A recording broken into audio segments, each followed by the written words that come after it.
a morning walk, some bird watching. It's another easy Sunday. United Health Group makes these ordinary days possible with partners like the University of Tennessee Health Sciences, helping communities manage their health closer to home.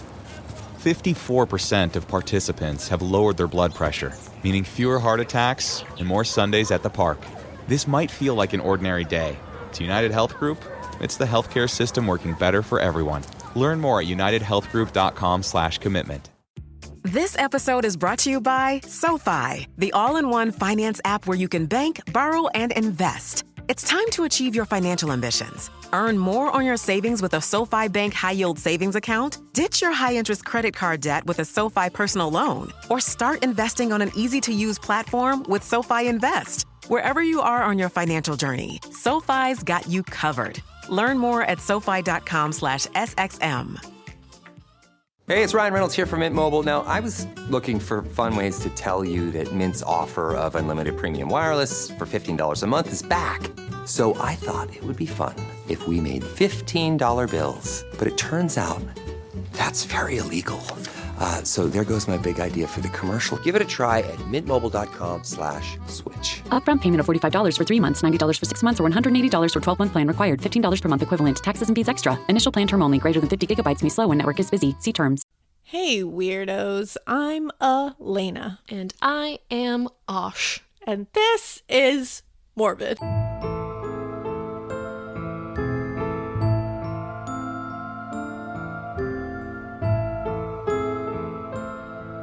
I love the little Yeah, it was like on the go. Yeah.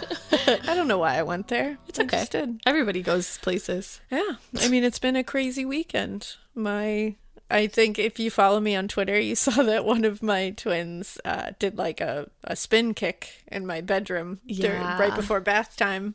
Somehow sliced their foot wide open. Yup.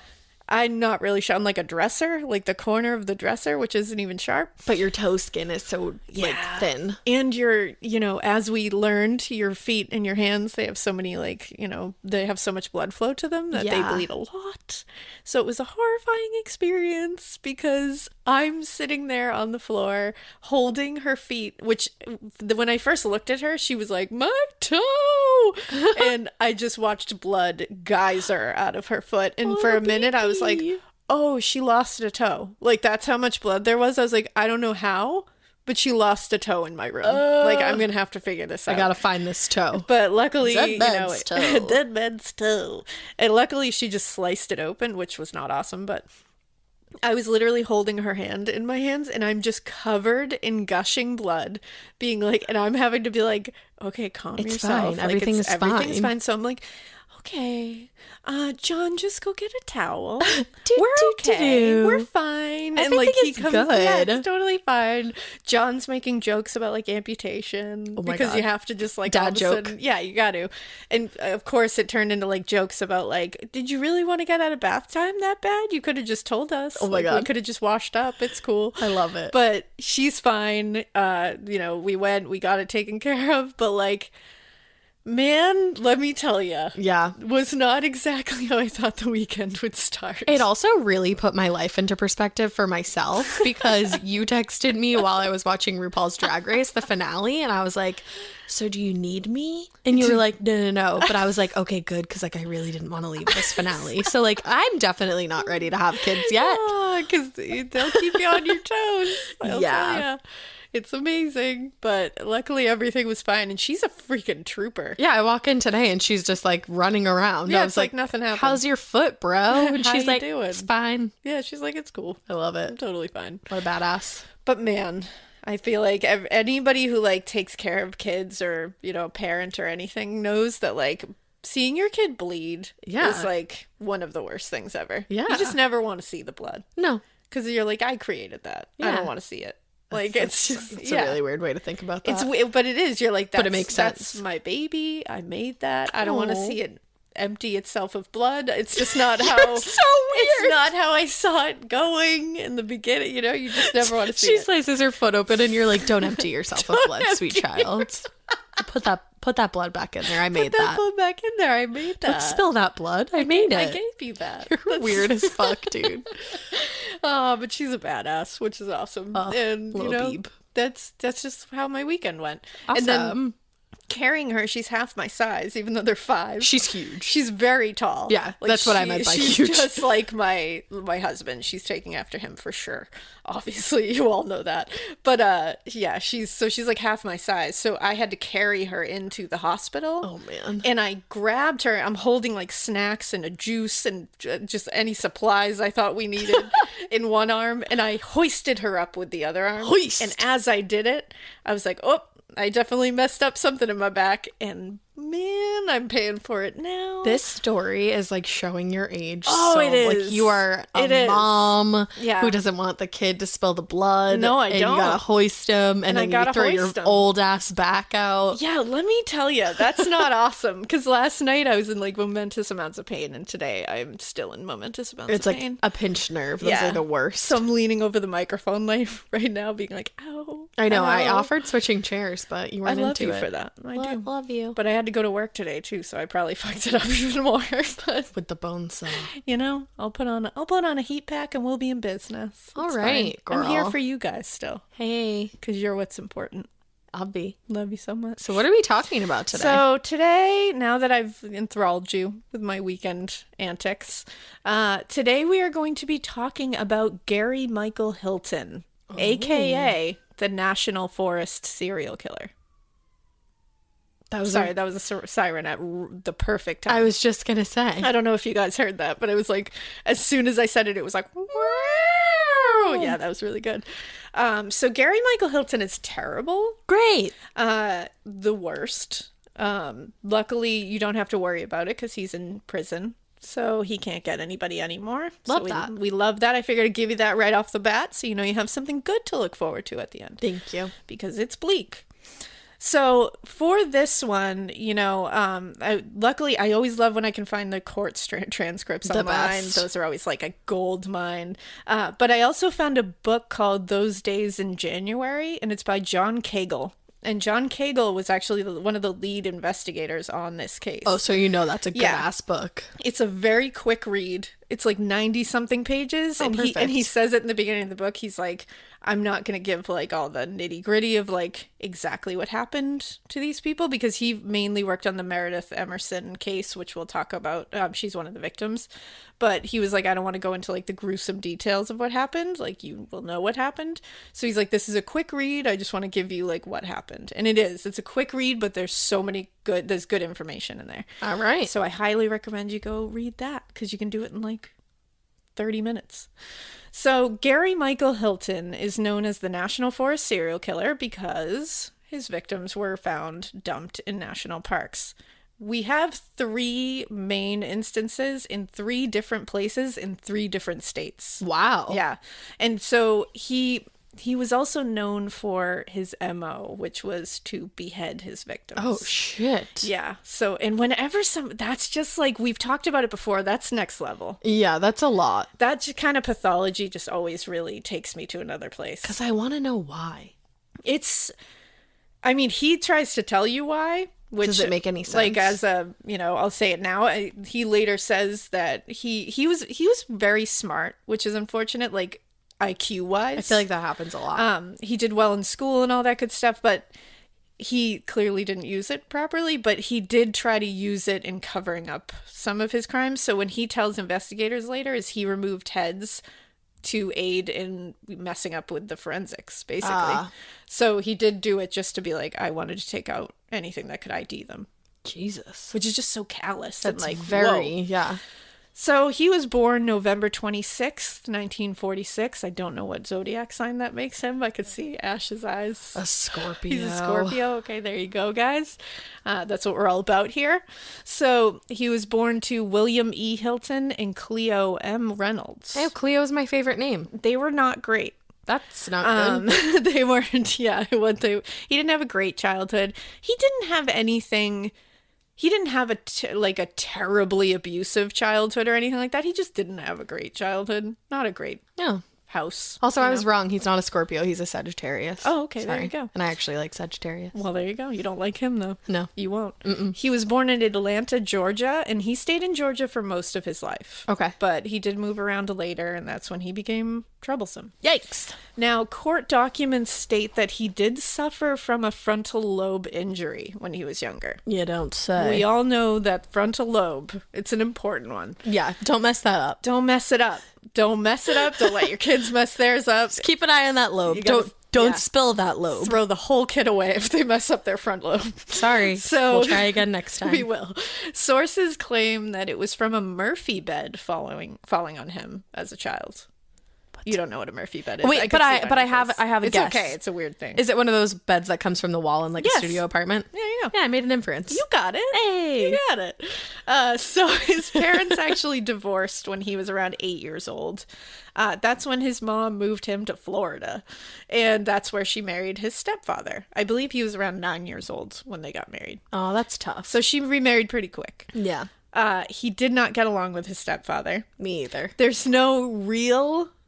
there's no, specific instance of why he doesn't like his stepfather, but there are sources that say that he didn't like him because he mistreated his mother. Okay. Which is sad. And very fair. Very fair and very sad. Yeah.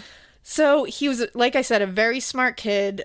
He had a very high IQ. He was put in advanced classes. He got good grades. Wow. Despite what was going on around him.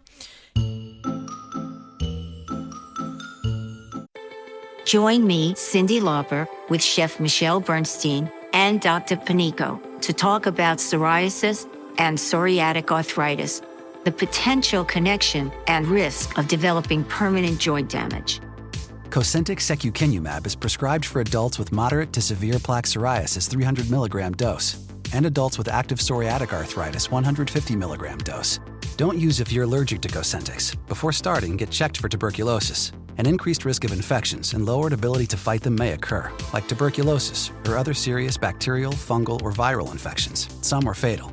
Tell your doctor if you have an infection or symptoms like fevers, sweats, chills, muscle aches, or cough, had a vaccine or plan to, or if inflammatory bowel disease symptoms develop or worsen. Serious allergic reactions and severe eczema-like skin reactions may occur. Learn more at 1-844-COSENTYX or Cosentyx.com/Cindy.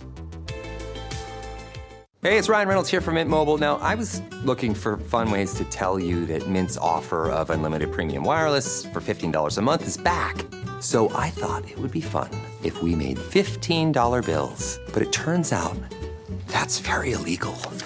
So there goes my big idea for the commercial. Give it a try at mintmobile.com/switch. Upfront payment of $45 for 3 months, $90 for 6 months, or $180 for 12-month plan required. $15 per month equivalent. Taxes and fees extra. Initial plan term only. Greater than 50 gigabytes may slow when network is busy. See terms. He did start getting in a little bit of trouble as he entered those teen years, though. And at 14 years old, he shot a shotgun at his stepfather. That is a big jump from getting good grades to doing that. Escalation station. Right Yeah. there. But was it to help his mom? Well, that's the thing. In court documents, it is argued that he was protecting his mother from his stepfather. They said at the time of the incident, they were estranged. So Gary was trying to make him leave the house with threat of force, and he was 14. In the court documents, it said that his father held up a mattress, which I was like, was random. Interesting, and said, "Go ahead and shoot me," was taunting him, and Gary obliged and shot him. Well, he did live. He was wounded. Yeah. Gary obviously got in trouble, but his stepfather, I guess, gave him a second chance and didn't press charges. Oh, okay. But did want him to be committed to a psychiatric hospital. All right. Which, I mean, fair. Okay. Yeah. There's never been a true diagnosis for Gary Michael Hilton. There are sources that claim to say he was schizophrenic. I have not found anything in any court document that says that is proven. Okay. In fact, in most court documents I found, they label the mental health issues part of it as not proven. Okay. So I don't think he's ever been completely diagnosed. Okay. So we're going to go ahead and say not true. If we can't find it, yeah, he wasn't. At 17 years old, he enlisted in the army. Mm-hmm. He was stationed in West Germany as part of the Davy Crockett platoon. Oh, okay. Which sounds adorable. Davy Crockett. The Davy Crockett platoon. I can't even say it. It's so adorable. I can't say it. I don't know anything about that platoon. So if you know about it, share with us. Sure, hit me up. He volunteered to become a paratrooper at one point. Ooh. He really enjoyed flying planes and the flight lessons that went along with it. He later went to school to become a pilot and a flight instructor, but he never really finished and never went forward with it, which is strange. Yeah. So instead, he just started getting into legal trouble. Well, because if you're not going to become a pilot, it's one or the other. Yeah, you got to go that way. He racked up a lot of charges on his record. Things like DUIs, thefts, robbery, drug offenses, some assaults. Just not awesome Really stuff. getting into that life. Yeah, but what he did love is being outdoors. He was a avid outdoorsman. It sounds like it. Friends said that he was crazy outdoorsy, almost to the point where they were like, why do you know every inch of every mountain? Like, you need to chill out. I think there was a reason for that. Yeah, he had a dog named Dandy, who he would take doing his outdoorsy things with him. Oh. Now, he told a friend at one point, so I think he also kind of went into a place where he was being one of those people that kind of like lies for no reason. Mm-hmm. You know, those people that you're like, why though? Why like did lies you lie about things that don't matter. Yeah, like he told a few friends at one point that he had MS and that he only had 6 years left to live. That was never proven to be true. It's a really weird thing to lie about. Very strange. And so he said he wanted to live his last year because he was like, I'm on my last year, guys. And he said he wanted to live his last year in the woods. That is not what I would want to spend my last year doing. Spoiler alert, he's still kicking. And he does not have MS. So I don't know why he lied about that. He did end up getting married 3 different times to 3 different women. All 3 marriages were very short, quick and done. Huh. He didn't have children, luckily, from any of those marriages, because I hate when they start procreating. Yeah. It's like, just stop. Don't do that. But when he was married in the 70s to one woman, she had already had 2 children by a previous marriage, and she did give an interview later and claimed that he sexually assaulted her children. Oh, no. But nothing ever came of it. Oh. Now, but that is something that is in court documents. I'm not going to name her because I don't know how far that all went and all that good stuff, so I'm not going to go further into that. But in Officer John Cagle's book, Those Days in January, about being the lead investigator on this, he said about Gary, quote, I and other agents interviewed Gary Hilton over the course of our investigation. During those interviews, some lasting 4 hours, it became clear that his behavior was similar to that of other serial killers. His lack of remorse for his killings, his psychopathic ramblings, and his views about society and himself among the many. Most serial killers are proud of their work. Gary Hilton was no exception. Oh, shit. And all quotes I've seen of his in interviews and stuff, he's an asshole. Like a complete and utter asshole. There's just no excuse for this fucker. Awesome. None. He's just a dick. So his first known victim is a woman named Cheryl Dunlap. Cheryl was born November 18th, 1961. She was born in Tallahassee, Florida. She was married. She had 2 grown kids. Her kids' names are Mike and Jake. She would have 2 granddaughters by now if she was still alive, which just makes me sad. Yeah. She was a nurse, and she was like an amazing person. She was also a Sunday school teacher. She donated her time helping with hurricane relief charities. She did missions around the world with her church. She was just like a good person. It's always those people. Like, always. Why does it have to be the best people? Always. Cheryl was last seen on December 1st, 2007. Oh, man. Last seen alive, excuse me. Right around the holiday season, too. Of course. She had spoken to a friend that day. Her friend was Keona Hill, and she had spoken to her in the morning. And those 2 had decided that they were going to have dinner that night. So they had made plans. For that day, she was like, what can I do? So she decided to wake up, and she decided to head into the Leon Sinks area to have some relaxation time and read in the wilderness. She was just going to read a book. Not even hike, just read. Now, the Leon Sinks, because I was like, what is that? Yeah. It's in the, I can never say it, Apalachicola. Apalachicola, I got it. Just needed a second. You know what that sounds like? Apalachicola National Forest of Tallahassee. I think you mean Zamolodchikova. It does, Katya. So, it's the Apalachicola National Forest of Tallahassee. It's apparently some kind of cool phenomenon, the Leon sinks. It's a kind of topography called karst topography.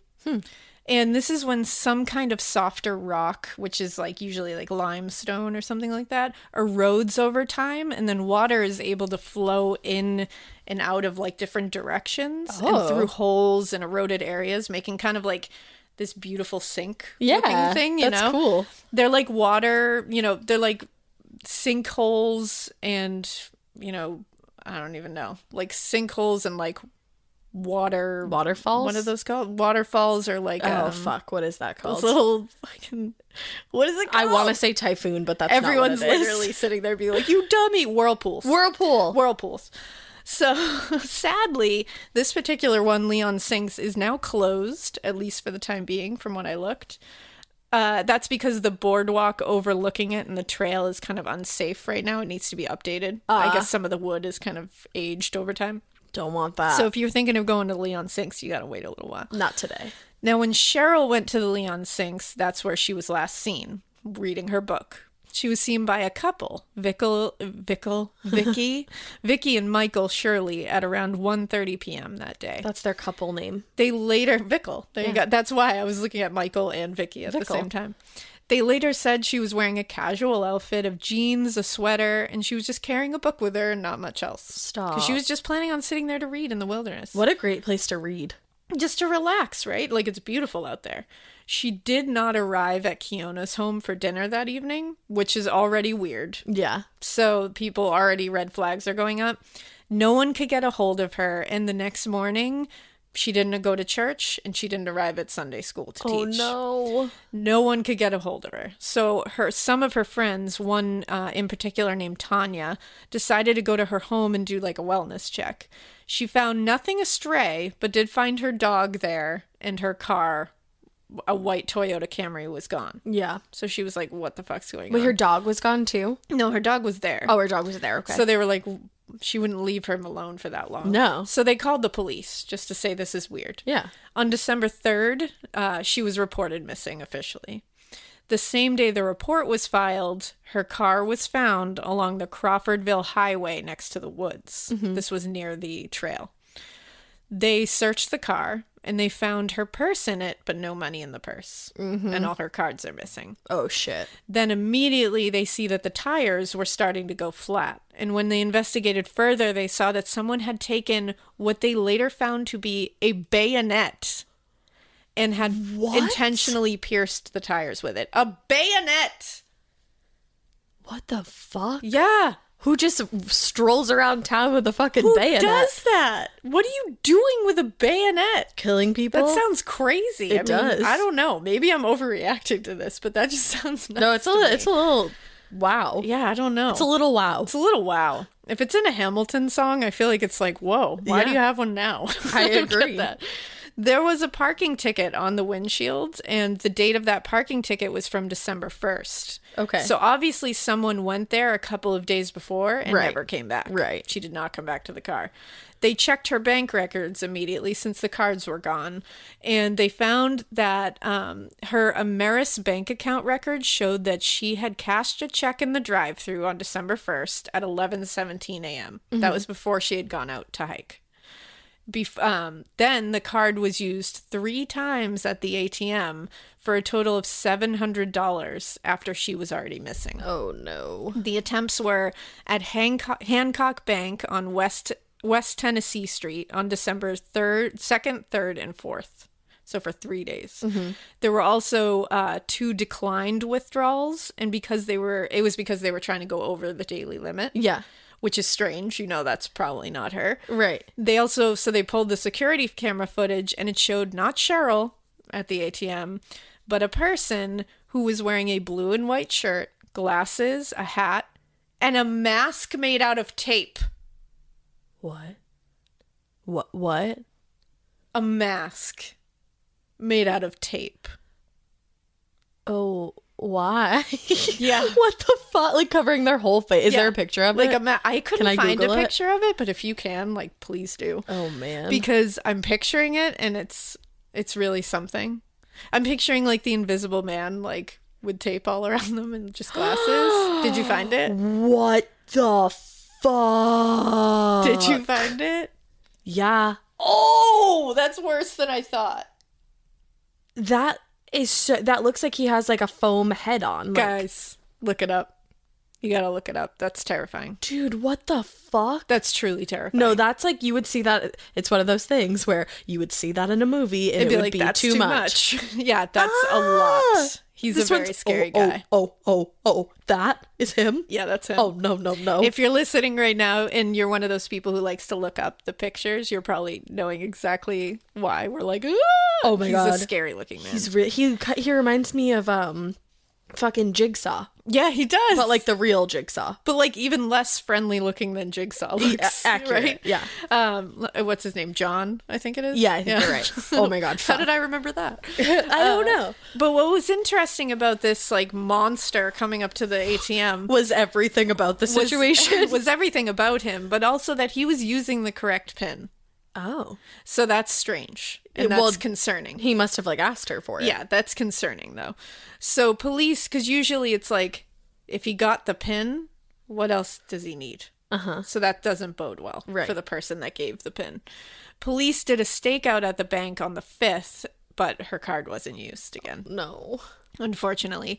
Her body was discovered on December 15th, so not long after this, by a hunter named Ronnie Rentz, and he found it after he saw buzzards circling an area. Oh, wow. She was found in the Apalachicola National Forest, off of a forest road, and she had been partially buried under tree branches and brush. When she was found, she was missing her hands and her head. She was later positively identified using thigh muscle samples. Did they ever find her head? That's an interesting thing. So we'll get to that in one sec. Okay, sorry. They found something they believe was her head. Now, the autopsy was done by Dr. Anthony Clark. He was the medical examiner in the area. There was a big bruise on Cheryl's back, and it was inflicted, he said, while she was alive and not consistent with an accidental fall. Okay. It was like somebody hit her. He estimated that she had been in the woods exposed for about 7 to 15 days, putting her death somewhere in the range of December 5th to the 8th. And what we found out later was that she was kept alive for a small period of time. Oh, shit. Yeah, he said that. So he reported that the hands and head were removed post-mortem with a sharp instrument. Okay. So at least it was done after. If you can find any kind of like solace. Yeah. He could not nail down a specific cause of death, but he did label it as violent homicide. Several people saw Gary in the area while Cheryl disappeared and was clearly being murdered. On December 1st, the day Cheryl was last seen at Leon Sinks, a woman named Celeste Hutchins actually saw Gary at the Crawfordville Highway where her car was found. She literally saw him and testified to seeing him looking through a white Toyota Camry that was parked on the side of the road. Wow. So he was just like out in the open doing this. Right. Not with his tape mask. No.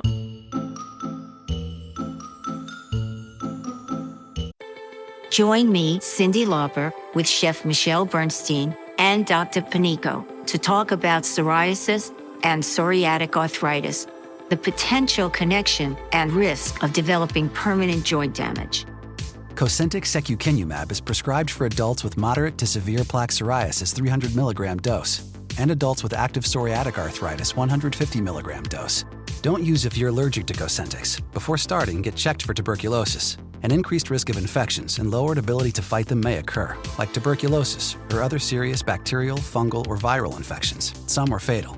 Tell your doctor if you have an infection or symptoms like fevers, sweats, chills, muscle aches, or cough, had a vaccine or plan to, or if inflammatory bowel disease symptoms develop or worsen. Serious allergic reactions and severe eczema-like skin reactions may occur. Learn more at 1-844-COSENTYX or Cosentyx.com/Cindy. Hi, Ryan Reynolds here for Mint Mobile. Are you looking for a beach read this summer? May I suggest your big wireless bill? It's got suspense, mystery, a slightly flat emotional arc, and a shocking twist where you realize you've been overpaying the entire time. Fortunately, though, Mint's story is better. Every plan, $15 a month, even unlimited. That's it. Happy ending. Zero tiers. Give it a try at mintmobile.com/save. Upfront payment of $45 for 3 months, $90 for 6 months, or $180 for 12-month plan required. $15 per month equivalent. Taxes and fees extra. Initial plan term only. Greater than 50 gigabytes may slow when network is busy. See terms. On December 10th, Loretta Mayfield spoke to Gary Hilton. She said he was wearing the blue and white shirt that you can see in that security footage. So that's how they were connecting them. He also had a large holster with a big hunting knife on his belt. That's terrifying. She saw him at a convenience store off of the Crawfordville Highway.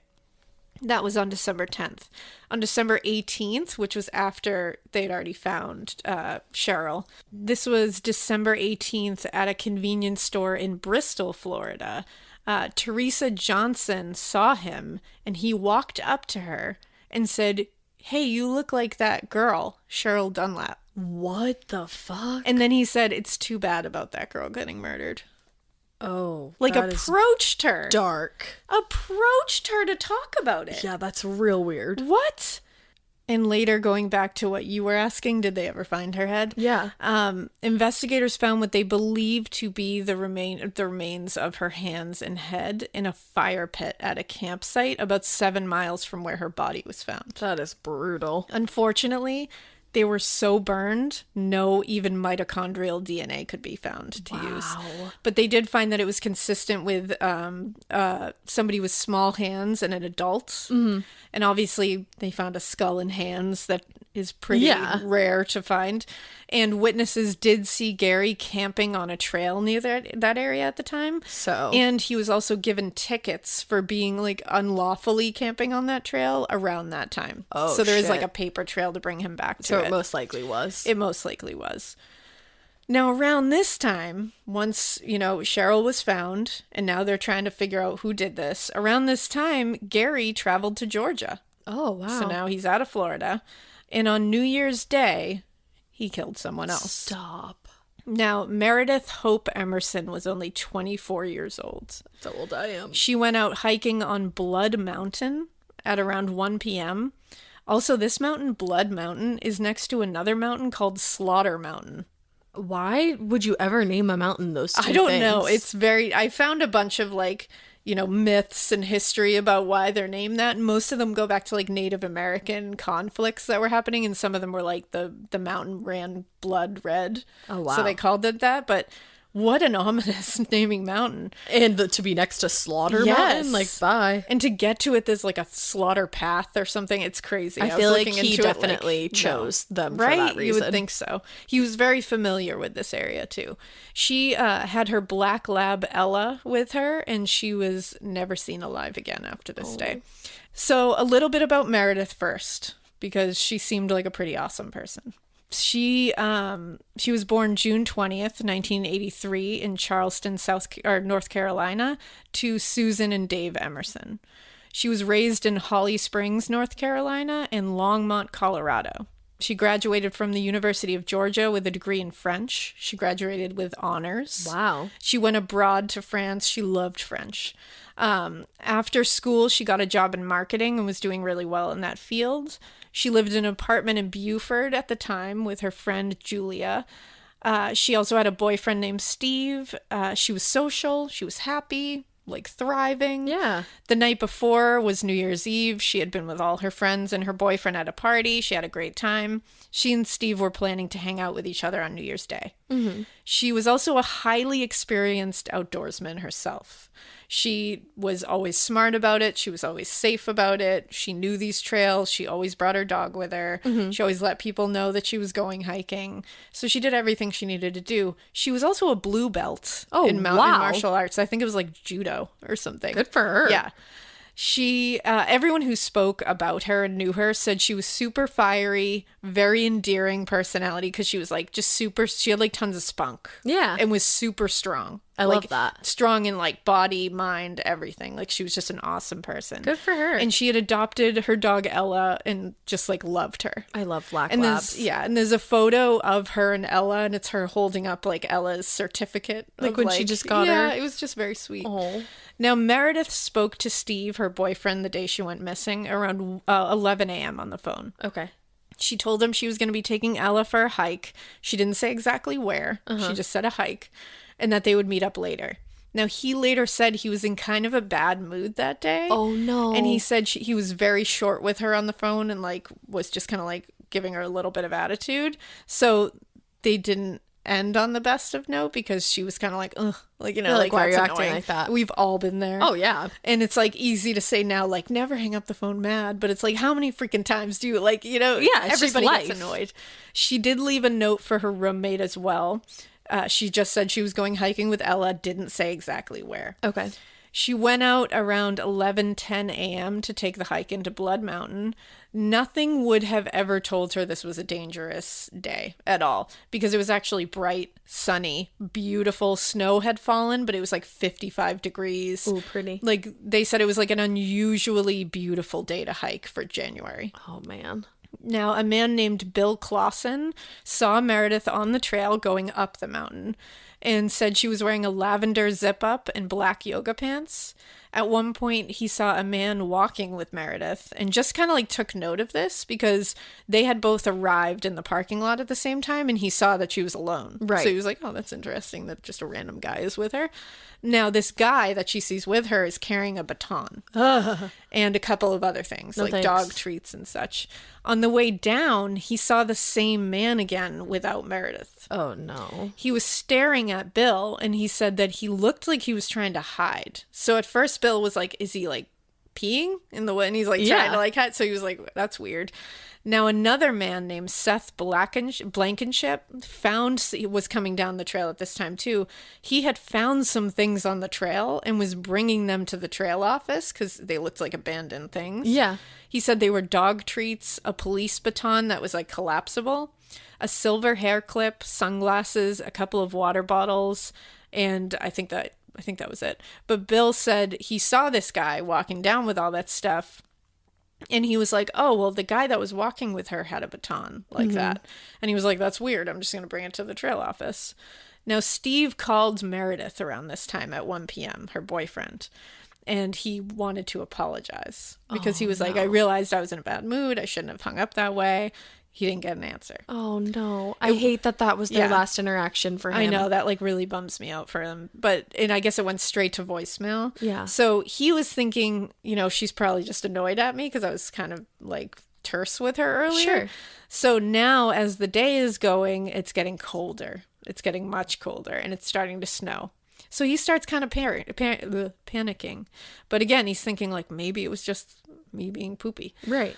Now, her roommate, Julia, noticed that she wasn't home in the morning. And she was like, this is weird. But she's like, maybe she went to Steve's house, so I'll call him. So she calls Steve. She couldn't get Steve.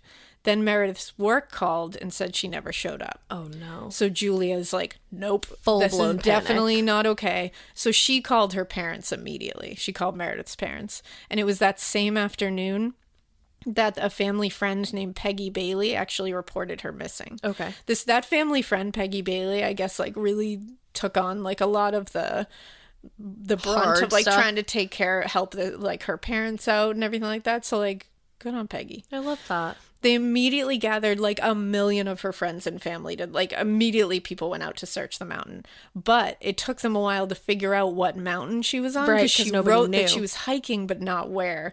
And later we'll see, like, her roommate and her friends, as they came together to form this, like, safety thing for hikers in her name. Wow. And one of the things was they were like, if we knew where she was, we could have gone straight there, but we had to spend some time searching for the mountain she Just was random on. places. So we want to, like, teach people to be more specific when they leave a note or, like, all Right. that. Like, not that it was her fault or anything. It's just educating people on, Yeah. like, this is what can Taking happen. her experience and Trying to turn it into something good. Yeah, to try to help someone. So they searched. They finally figured out where her car was. They found it. They start searching the mountain. They're searching for hours and finally call law enforcement in because she's already been reported missing, but now they're like, we know where she was. Mm-hmm. The U.S. Forest Service Rangers actually were on the scene too. And the following morning is when like the real search began, because it got so cold and such bad weather that they were like, this is actually not like, it's not even going to help. Right. So the next morning they all went out, and that's when they discovered that the items found on the trail that were turned in were Meredith's. Yeah. This was concerning, obviously, because there was some important items in there. Officer John Cagle was the supervising agent for the case. They helped get the word out about witnesses seeing a man with Meredith on the trail. All of these witnesses had seen a tan dog with him too, which ended up being his dog, Dandy. Right. They opened a tip line and they received a call from a random guy who said he thought he knew who the man was that they were saying was walking with Meredith based on the descriptions from all the witnesses. The guy's name was John Tabor, who called, and he said he once worked with a man and was actually the boss of a guy named Gary Michael Hilton. And boy, was he right. And he said he knew him for over a decade. Oh, so shit. He was like, this description sounds just like him. I know him. And he said he also has a tan dog named Dandy, who he hiked with. He said he drove a 2001 Chevy Astro van, and he said he even knew the license plate. Wow. And he would give it to them. He said that he was like, Gary is an avid outdoorsman. He knew Blood Mountain like the back of his hand. He said he also carried weapons for protection on his hikes, and one of them was a collapsible baton. Oh. He gave him all of Gary's information because he was his employer. Right. So he had it. The rangers at the site said they had also run into Gary Michael Hilton on that mountain several times. They said he was often confrontational, and people would report like he's weird, like he's following me and shit. Oh my God, Yeah. I hate that. This is when they got a recent photo of Gary and they put it out to all the media outlets because now they want to at least bring him in. Yeah. Now, people are seeing all of this, and the investigators from Tennessee came to talk to the lead investigators and said that they were investigating the murder of a hiker in Florida named Cheryl Dunlap. Mm-hmm. And they said there's a lot of things that are seeming to match up here. And then they said there was also investigators that were calling from North Carolina who were saying, well, we're investigating the disappearance of 2 other hikers. Oh, my goodness. So they're like, whoa, what? And they were like, something's going on here. So the people they were like, because now they know about Cheryl Dunlap because that was all over the news too. Right. But now they're like, who are these other people? Right. So they're like, well, actually, we're investigating the murder and disappearance of a couple. Oh, man. A couple as like together. Yeah. Now, this was in the Pisgah National Forest in North Carolina. This one will break your damn heart. Oh, great. This is, the victims here are John and Irene Bryant. Irene was 80 years old. She was, Irene was 84 years old and John was 80 years old. Stop. Yeah. Join me, Cyndi Lauper, with Chef Michelle Bernstein and Dr. Panico to talk about psoriasis and psoriatic arthritis, the potential connection and risk of developing permanent joint damage. Cosentyx secukinumab is prescribed for adults with moderate to severe plaque psoriasis 300 milligram dose and adults with active psoriatic arthritis 150 milligram dose. Don't use if you're allergic to Cosentyx. Before starting, get checked for tuberculosis. An increased risk of infections and lowered ability to fight them may occur, like tuberculosis or other serious bacterial, fungal, or viral infections. Some are fatal.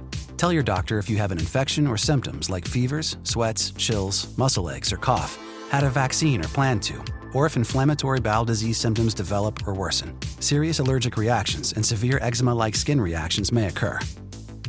Learn more at 1-844-COSENTYX or Cosentyx.com/Cindy. Hi, Ryan Reynolds here for Mint Mobile. Are you looking for a beach read this summer? May I suggest your big wireless bill? It's got suspense, mystery, a slightly flat, emotional arc, and a shocking twist where you realize you've been overpaying the entire time. Fortunately, though, Mint's story is better. Every plan, $15 a month, even unlimited. That's it. Happy ending, 0 tears. Give it a try at mintmobile.com/save. Upfront payment of $45 for 3 months, $90 for 6 months, or $180 for 12-month plan required. $15 per month equivalent. Taxes and fees extra. Initial plan term only. Greater than 50 gigabytes may slow when network is busy. See terms. On October 21st, 2007, they had gone for a hike together in Pisgah National Forest. They were avid hikers and outdoorsmen. At 80 and 84 years old, like, wow. Wait until you hear how fucking amazing these two are. I could not stop looking up shit about these people because I hate that they were taken out of this world. Like, once you hear how awesome they were, you're like, what the fuck? Right. Like, I hate Gary Michael Hilton. It's like what we were saying. It's always the best people. It is. John had actually hiked the entire Appalachian Trail. Wow. Now, I know that there's a debate on whether it's Appalachian or Appalachian, and Massachusetts, we say Appalachian. I think we say Appalachian. That's how I've always heard it my whole life. So I think it maybe all our listeners down south might be like, it's Appalachian, but I don't know. Before we were doing this, she was like, how do you say that? Is it Appalachian or Appalachian? And I was like, what the hell is Appalachian? And I was like, thank you. I was like, I've never heard of that.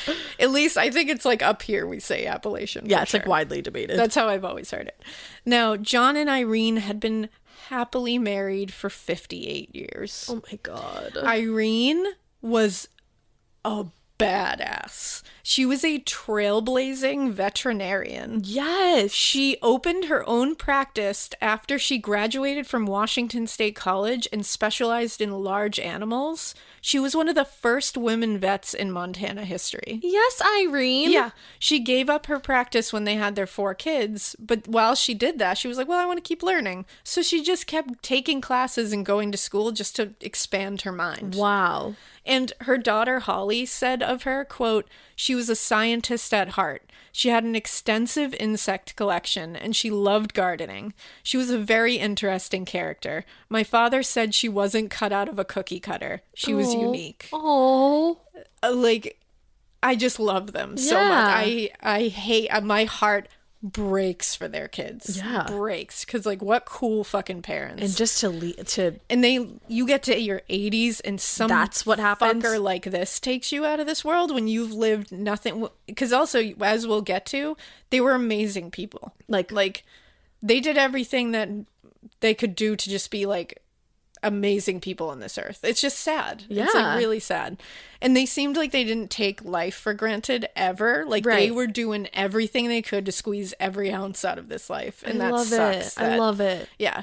Now, John was an engineer, but then got his law degree from Cornell. So insanely smart. Yeah, just okay.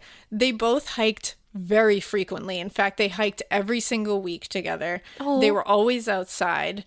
They were in amazing shape, especially for their age. And they traveled to exotic locations overseas together still, like they did at their whole relationship. They brought their kids overseas with them, like experience everything. Wow. Like the coolest couple.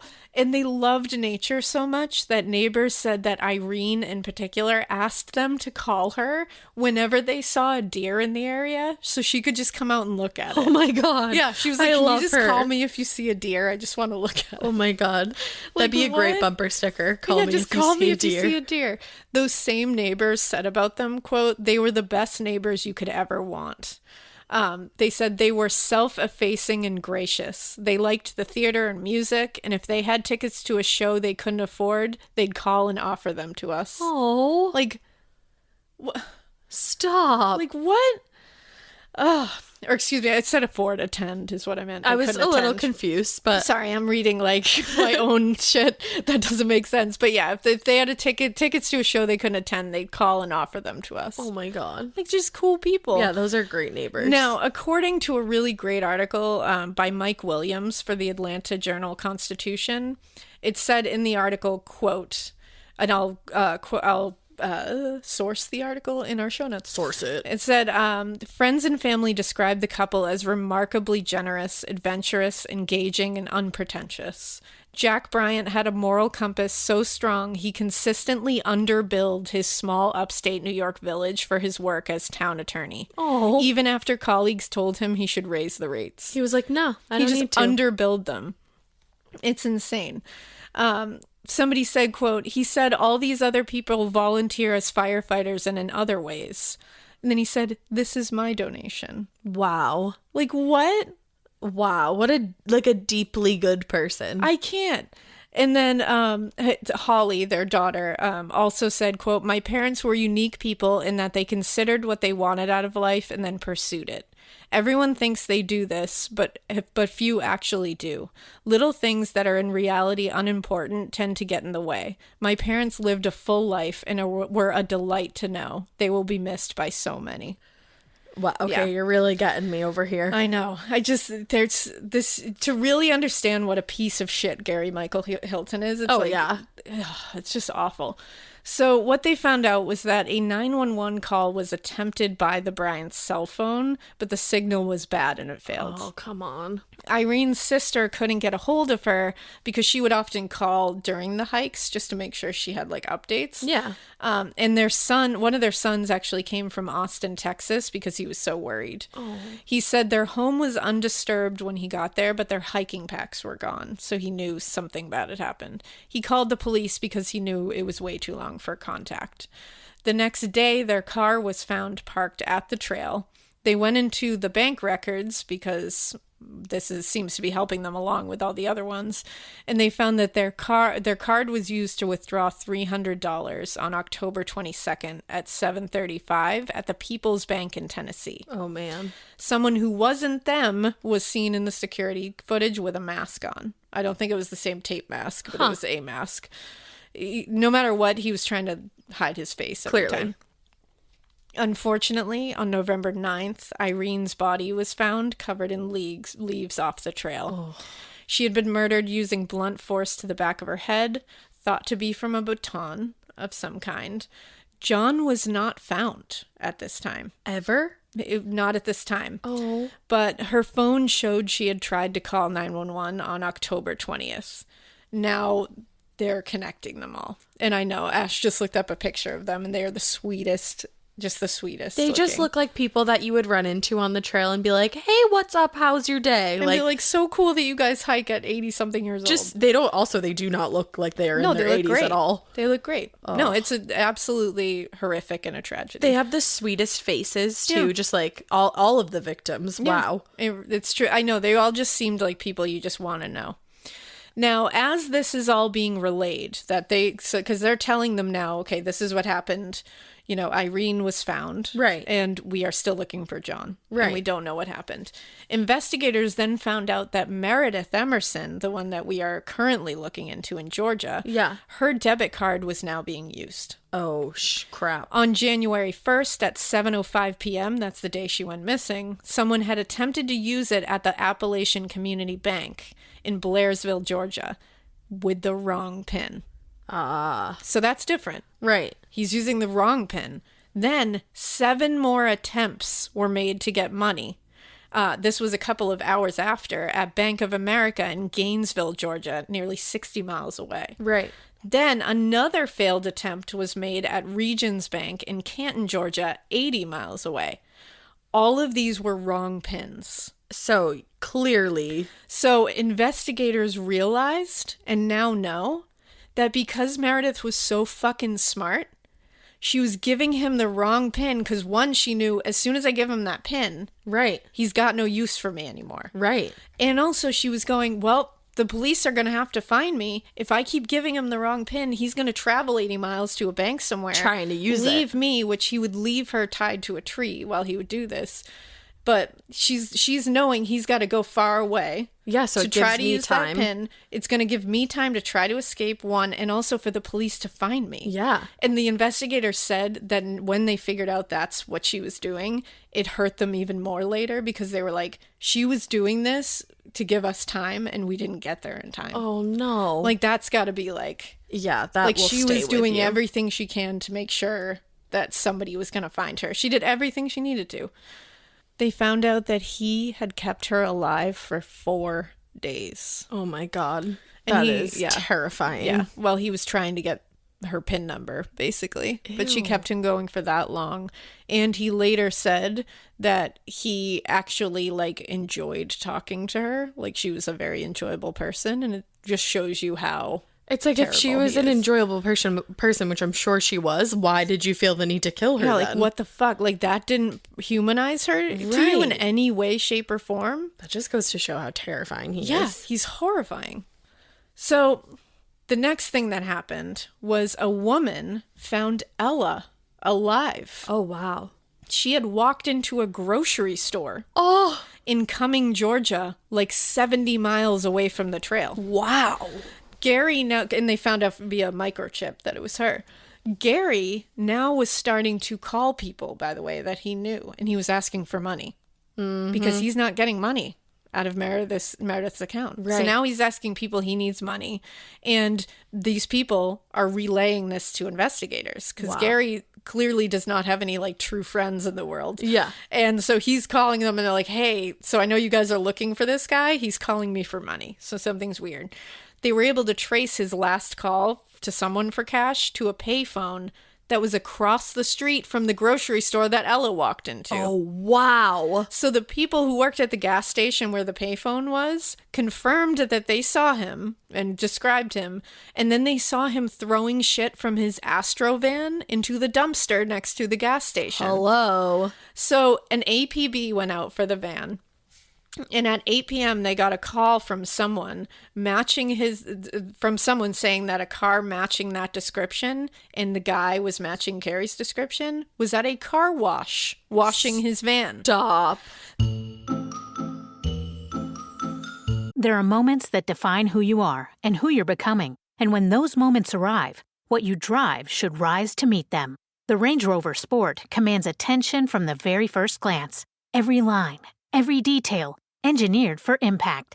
Inside, refinement takes over with sculpted 22-way heated seating with available massage and a 13.1-inch touchscreen that puts everything within easy reach. But the Range Rover Sport isn't just about luxury. It's about uncompromised performance, too, delivering a powerful, agile drive that feels as confident as it looks. And with nearly endless ways to personalize, from interior finishes to wheels to unique colors and accessories, your Range Rover Sport becomes unmistakably yours. For those who expect more from every moment, there's a vehicle designed to meet it. The Range Rover Sport. Exclusive offers available now. Explore further at rangerover.com. Hi, Ryan Reynolds here for Mint Mobile. Are you looking for a beach read this summer? May I suggest your big wireless bill? It's got suspense, mystery, a slightly flat, emotional arc, and a shocking twist where you realize you've been overpaying the entire time. Fortunately, though, Mint's story is better. Every plan, $15 a month. Even unlimited. That's it. Happy ending. Zero tears. Give it a try at mintmobile.com/save. Upfront payment of $45 for 3 months, $90 for 6 months, or $180 for 12-month plan required. $15 per month equivalent. Taxes and fees extra. Initial plan term only. Greater than 50 gigabytes may slow when network is busy. See terms. The guy who called said, do you want me to grab him? Yeah, and hold him. I do. So the guy grabbed him and held him for police. Stop. Yes.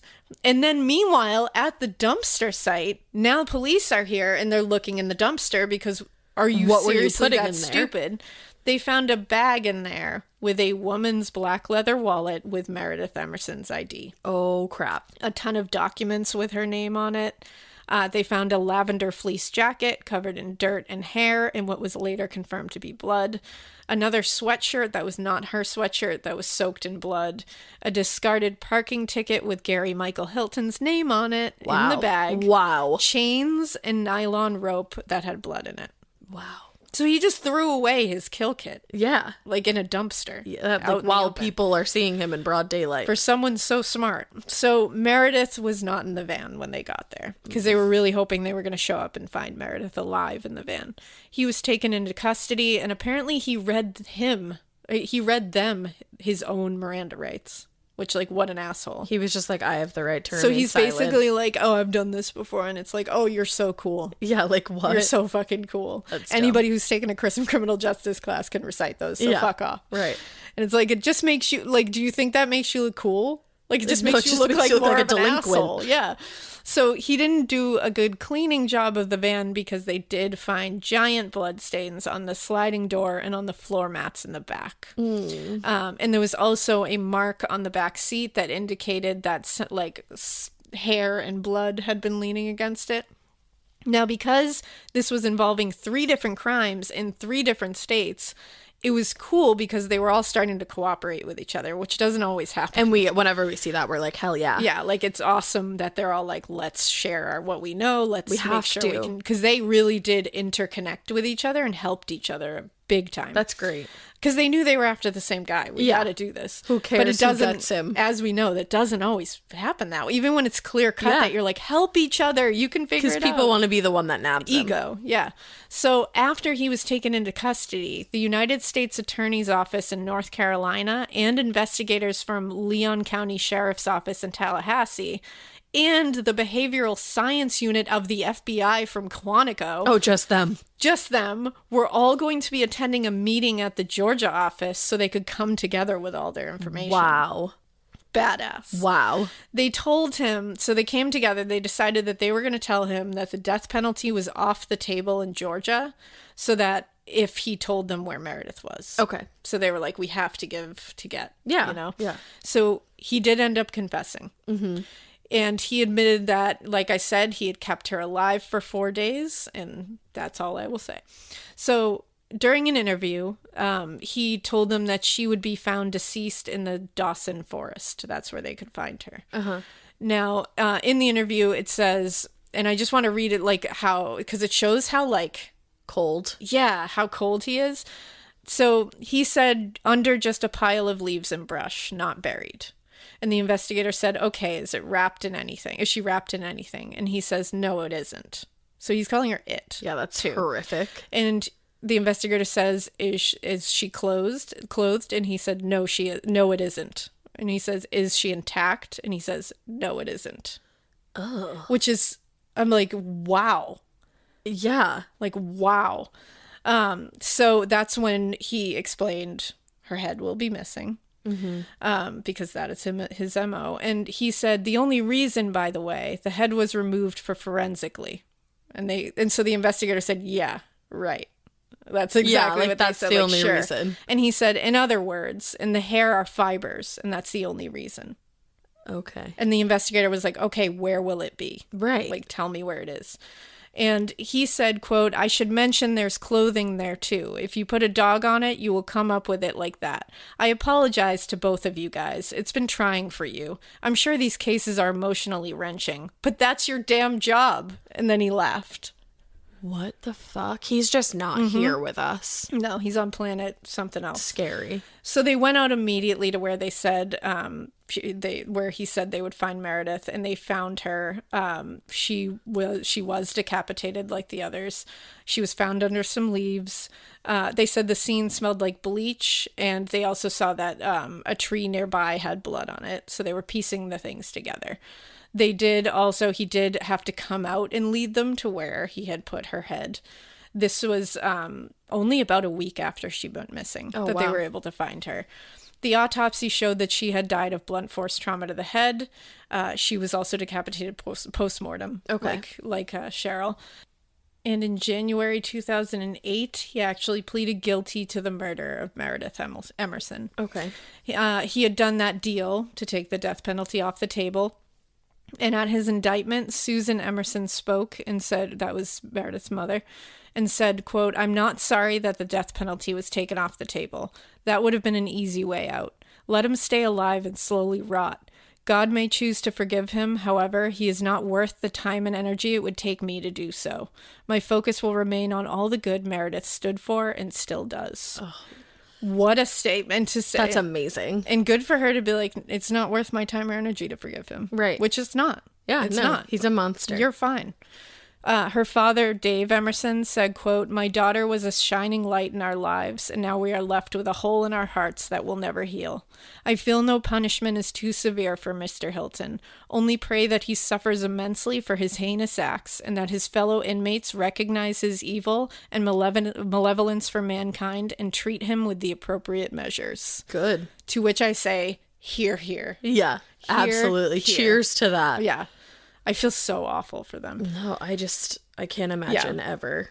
No, it's awful. So he was sentenced to life in prison, and the judge said, let there be no mistake, the court is not intending mercy on you due to your age, because he was in his 60s. Yeah, he looked older. But rather recognizes in the natural course of things, you will likely die of natural causes before any sentence of death the state might obtain could be carried out. So essentially, you are old as fuck and would die before we could kill your ass anyways, so rot, you aged human tumor. Boom. And I'm not saying 60s is old, but it's old for him. Yeah, exactly. It's old for him because he's sucks. an old 60. Yeah. So he was later linked to the murders of the Bryants when they took DNA from their children and matched it with the blood in the van. So the blood in the van matched John's blood. Oh, gosh. February 5th of that year, skeletal remains were found in Macon County, North Carolina by a hunter. They were identified via DNA as John Bryant's remains. I'm glad that they were able to find him and so lay glad him they to were rest. able to find him.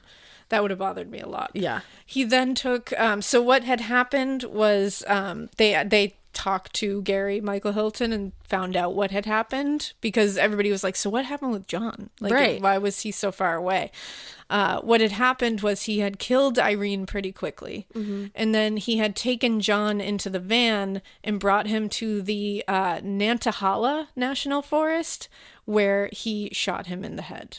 What a horrific beast to separate them as well. Exactly. Later that night, he had withdrawn the $300 from their bank account, and footage showed him at a bank 100 miles away, actually trying to take out money from their account. Wow. And what they said was that he had used intimidation on John and, like, hurt him to get the PIN numbers. Yeah. So he's a fucking terrible person. And is money his motive? Is that what this is? That's what it seems, to steal money, because he goes back and forth saying he has no remorse, he doesn't give a shit, he hates everybody, and then he'll say, I didn't like killing people, I just had to do it. And it's like, no, you did. No, you clearly liked it. I mean, to behead someone, like, let's be real. Now, while they found the blood in the van matched John Bryant's blood, they were also able to find a match that a bayonet that they found on Blood Mountain that belonged to Michael Hilton matched the Cheryl Dunlap case, the bayonet that had pierced the tires. Right. They also found that blood on his shoelaces in his boots had matched DNA from Cheryl's toothbrush. Wow. Yeah. That is so, like, Isn't wow, it crazy that's interesting. what they can do? Yeah. Like, it's weird to me that, like, because they were able to identify Cheryl from, like, you know, thigh tissue and stuff. It's just really interesting. Right. Now, he was indicted for Cheryl Dunlap's murder on February 28th. When he was driven from Georgia to Florida to be indicted, he was recorded. It was like 5 hours. And one of the things he said, this will just show you, like, what's going on in his brain. And the people in, like, the officers in the car were like, it was wild sitting there listening to him just talk. Oh, man, I can't imagine. He said, quote, "I'm not all bad. I mean, you gotta understand. I mean, I'm sure you can see. I mean, I'm a fucking genius, man. I'm not all bad. I just, you know, lost my mind for a little bit. Lost a grip on myself, man. What can I tell you? FBI and everybody else is trying to scratch their head. Hey, guys, don't get started doing my shit at 61 years old. It just don't happen, you know?" So he's now being like, I didn't just start this shit at 61. Yeah. Which is, I was going to ask you that, actually. Yep. Like, there's a retired FBI named Clifford Van Zant that keeps getting himself in the news talking about me. And he said, this guy didn't just fall off the turnip truck, he said. You know, in other words, he's been doing this. But like I told you before, you know, when I saw you before, I said, remember, I said I'd give you one for free. Nothing before September, okay? I mean, I'm not joking, okay? I got old and sick and couldn't make a living and just lost my fucking mind for a while, man. I couldn't get a grip on it. He sounds wild. And you're like, man, you know, I mean, are you okay? No. What? Like, it's he at first he's like, I didn't just start doing this shit at 61. Then he's like, I don't know, I just went crazy. Maybe I did. I don't know. I think he killed plenty more people. Oh, it's well thought in this case that there are many others. Absolutely. And there's a few others that they have not tied to him completely, but have the similar MO. Yeah. So I'm gonna keep an eye on it because if those start coming out, they gotta be connected to him. So at Cheryl Dunlap's trial, Dr. Anthony Falsetti, a forensic anthropologist, said he looked at those bones they found in that burn pile, and he said there were 7 cut marks on the vertebrae that were found, and they indicated a violent, sharp force injury, which would be indicative of the decapitation post-mortem. Yeah. So, and again, they weren't able to fully Yeah. But they were like, we can say pretty much that it was her. In 2011, he was sentenced to death for Dunlap's murder. Oh, in Florida. good. He was overheard in jail after this by an officer saying he only regretted getting caught. He didn't regret anything else. I believe that. And he said if he could do it again, he would do it right this time. And then he mentioned that he had spent a couple of days with Cheryl alive. Yeah. In June 2011, he was indicted for kidnapping, robbery, and the murder of John Bryant and Irene Bryant. He admitted to murdering Irene Bryant. I think later he did say, obviously, that he had killed John. In 2012, he pleaded guilty to the murders of the Bryants, and this was what was said in court about the case. Quote, during the month of October 2007, Hilton was living in his Chevrolet Astrovan in the Pisgah National Forest. On October 21st, 2007, John and Irene Bryant encountered Hilton while hiking in the forest. Irene was attacked and killed. Her body was later discovered near where they parked their car. John was kidnapped by Hilton and was forced to provide his bank ATM PIN number. I hate when people say PIN number because PIN is personal identification number. I just want to put that out there. It annoys me. It's like AM in the morning. Yep. It annoys me, but that's okay. Hilton then took John to his van in the I can't say this and I'm so sorry, guys. The Nantahala. I think it's Nantahala. That's good. I'm going to go with it. It sounds like that. I've never been there, so I'm sorry. Nantahala National Forest and shot him in the head with a .22 Magnum firearm. On October 22nd, 2007, at about 7:37 p.m., Hilton used the Bryant's ATM card in Duckton, Tennessee, to withdraw $300. Photo from the bank's security cameras show a slender person wearing a yellow raincoat covering his face. Now, during the sentencing, their children, Holly and Bob, actually spoke. Holly said, quote, he will spend the rest of his life and die in a cage or at the hands of a Florida executioner. But the main thing, he will never get out to harm anyone again. For him to laughingly say he's sorry is a slap in the face. He beat my mother in the head. He shot my father in the head. Sorry is not enough. And Bob, their child, said, quote, I wanted a bullet in his head, and I think they should have done it 5 years ago. To which I say, I get it. I get that, absolutely. I get it. He was sentenced to 4 life sentences without the possibility of parole in North Carolina. So he's getting all these fun sentences in all different states. That was on April 25th, 2013. He winked as he was led away. What an asshole. It is now thought that he definitely killed more people than what they were charging him with. He is still on death row. A judge did delay his appeal because he did have some appeals from the other ones. It was from the U.S. Supreme Court decision in January 2016 that declared Florida's death penalty law unconstitutional. But crazy, another like little crazy fact that I found while just like looking around was his lawyer at one point, he was like initially repping Gary, was named Samuel Riel, and he had actually known Gary for a long time and had represented him in some of his smaller things like thefts and all that. And he said in 1995, Riel was an amateur filmmaker, and Gary was like, ooh, I can help you consult on that film. And the film was like a horror film, and Gary's idea for the horror, he was like, let me tell you what I see. And he said it would be cool to have a beautiful woman running in a forest and someone hunting her down like an animal. Yeah, because you've seen that before And it's firsthand, like, probably. That would normally be like, wow, that's a crazy, like, that's the most dangerous game kind of thing. Like, very, like, all right, that'd be a scary horror movie. But when you put it in the context of this, you're like, it's 10 times scarier. That's scary. Now, John Cagle, who wrote that book, after retiring, 2 years after retiring, actually, he was contacted that someone, a man named Fred Rawson, was trying to contact the Georgia Bureau of Investigation for photos of Meredith's crime scene. And they quickly found out that this guy was a reporter for Hustler magazine. What? Hustler magazine was trying to get crime scene photos. Why? Yup. So Cagle was like, nope, no, don't do that. He was like, don't release them. Now, there wasn't a law for crime scene photos in Georgia at this time, like to be released. But there was a law preventing the distribution of autopsy photos. Yeah. So they were hoping they could like bank on this like for a minute. Like a loophole kind of thing. Well, Cagle immediately got in contact with David Ralston, who was the Speaker of the Georgia House of Representatives at the time, and literally got a new law moving immediately. Wow. And luckily, the Emerson family's lawyer got a judge to stop the GBI from releasing the photos, which the GBI was like, we don't want to release the photos. No. But there was like an Open Records Act of some They needed sort like a that they were reason like, not to. Someone give us a reason. Now, on March 29th, 2010, the Meredith Emerson Memorial Privacy Act was signed into law. Amazing. And it makes sure certain types of crime scene photos cannot be obtained via an open records request without a judge's written permission. Good. A trail has also been named in Meredith's honor, and Meredith's friends, including her roommate Julia, I was telling you how they made that, like, they want to help educate hikers. It's called the Right to Hike. Oh. And it says that money raised was used to install 7 emergency mobile phone units on trails and parks in Georgia National Park. That is area, awesome. So people can call 911 if they need to, since a lot of these had to do with like no cell service. Yeah.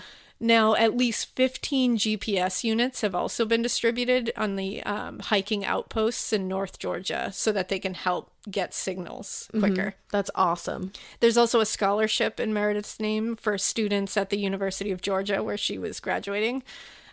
This scholarship is so that students can travel abroad to France. Amazing. Because she loved France it so much. She actually said that she wanted to move, like she wanted to go to French and like teach English to students there. Wow. That was one of her goals. They also sponsored a run, like this cool like festival and run called Ella's Run. Oh my gosh. It was every October. There was like a festival, a 5K run, a 1-mile walk. There was like games and food and entertainment, like all this fun stuff. It ended in 2017 after 10 years of consistently going, and it raised a ton of money for good causes. Yeah. So at least something good came out of that. That's the thing. You always want to look for that stuff. He's still on death row. I hope he stubs his toe every morning. I hope he's just rotting slowly. It looks like it. I mean, he looked like it in the beginning, so he is scary. His evil comes out. Yeah, it's like oozing out of him. Right. Yeah, it is oozing out of him. Wow. But that is Gary Michael Hilton, the National Park serial killer. Wow. All right. That was a doozy. Yeah. But we love you guys. We hope you keep listening. And we hope you keep it weird. Just not Gary Michael Hilton weird. Oh, God, no.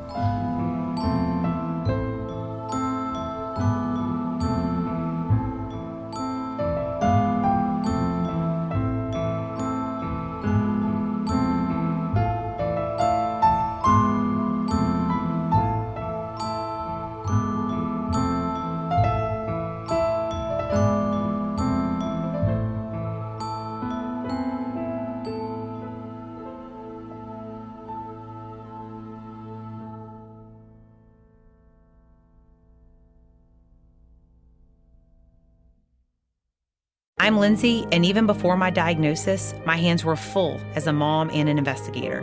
After treating my HR-positive, HER2-negative early breast cancer, I wanted to do everything I could to try to keep it from coming back. So I talked to my doctor about a treatment plan that included Kisqali. Kisqali ribociclib 200 milligram tablets with an aromatase inhibitor is for adults with HR-positive, HER2-negative, stage 2 or 3 early breast cancer with a high risk of coming back.